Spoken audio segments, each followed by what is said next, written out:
டேய் எனக்கெல்லாம் ஒரு மரியாதையே இல்லையாடா? என்ன வேணா பண்ணுவீங்களா?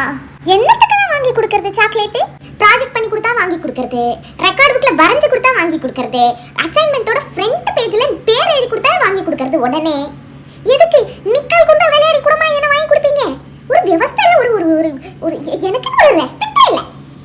டேய் இந்த சாக்லேட் 50 ரூபாய், 100 ரூபாய், 45 ரூபாய், 150 ரூபாய்னு பல ரேஞ்சில் அவைலபிளா இருக்குடா. 5 ரூபாய்க்கே வாங்கி கொடுத்தா எப்படி? 5 ரூபாய் கொடுத்து வாங்குறீங்க சாக்லேட்? 5 ரூபாய்? எல்லா ஃபங்க்ஷனுக்கும் எல்லா பர்பஸ்க்கும் இந்த சாக்லேட் வேணும், கரெக்டா? அப்ப கொஞ்சம் விலை ஜாஸ்தி கொடுத்து வாங்கலாம்ல. என்னது 5 ரூபாய்?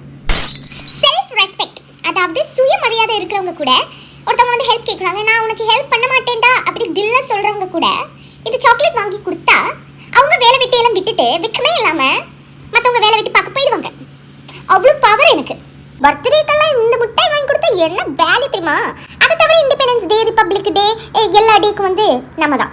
ப்ரொஃபஷனல் ஷூட்டிங்லாம் எனக்கு தேவையே இல்லை. நான் சும்மா அப்படியே எக்ஸிஸ்ட் ஆனால் போதும், என் வேல்யூ அப்படியே ஏறிக்கிட்டே போகும். அதுவும் February 14 சொல்லவே வேண்டாம், வேல்யூ ஹை வேல்யூ. கேர்ள்ஸ் அது பரவாயில்ல, நம்மளை கொஞ்சம் டீசெண்டாக ஒரு பர்த்டே ஃபங்க்ஷன், ஒரு காது குத்து, இந்த மாதிரி எதுக்காவது ஒரு யூஸ்ஃபுல்லான திங்ஸுக்கு நம்மளை வந்து வாங்கிட்டு போவாங்க. ஆனால் பாய்ஸ் கதை தான் எனக்கு புரியவே இல்லை. ஓகே மக்களே, இதோட நான் இந்த வீடியோ முடிச்சுக்கிறேன். மறக்காம லைக், ஷேர், சப்ஸ்கிரைபர். எவனோ ஒருத்தன் நிக்கல் குந்தல் விளையாடி இருக்கான், நான் போயிட்டு வரேன்.